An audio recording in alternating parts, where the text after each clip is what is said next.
Morning everyone. Today I am going to present experiment 4 of Digital Communication Laboratory, Uniform Quantization and PCM. The main objective of this experiment is to understand how an analog signal is converted into digital form using quantization and pulse code modulation. In our experiment, we first generated a sinusoidal signal and normalized its amplitude between -1 and +1.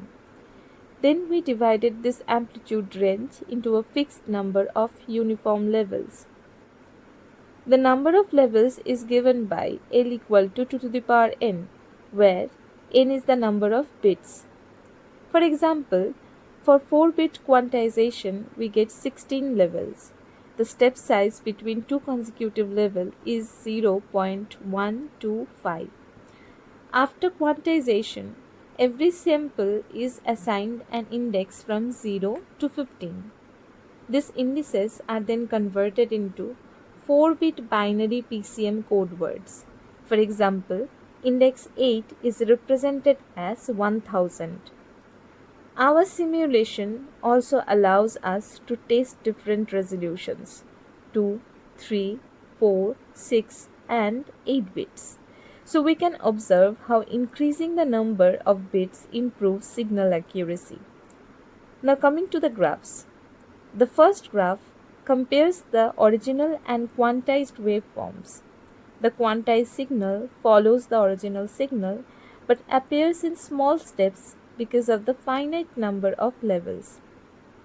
The second graph shows the staircase transfer characteristic, which represents the actual output of the quantizer compared to the ideal straight line response. The third graph represents the quantization error, which is the difference between the original and quantized signals. The fourth graph shows the error histogram, where the error is approximately distributed within the expected quantization range.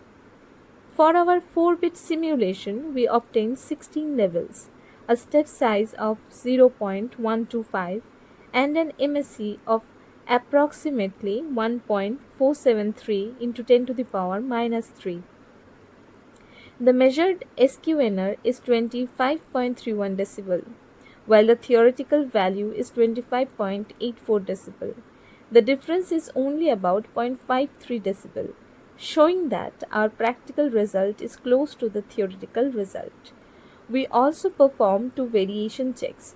First, all quantizer indicates were verified to remain between 0 and 15. Second, every PCM code word was verified to contain exactly 4 bits. Both checks were successfully passed. So, from this experiment, we can conclude that increasing the number of bits increases the quantization level, reduces the quantization error, and improves SQNR and overall signal quality. Therefore, uniform quantization and PCM are important techniques for converting analog signals into digital form. Thank you.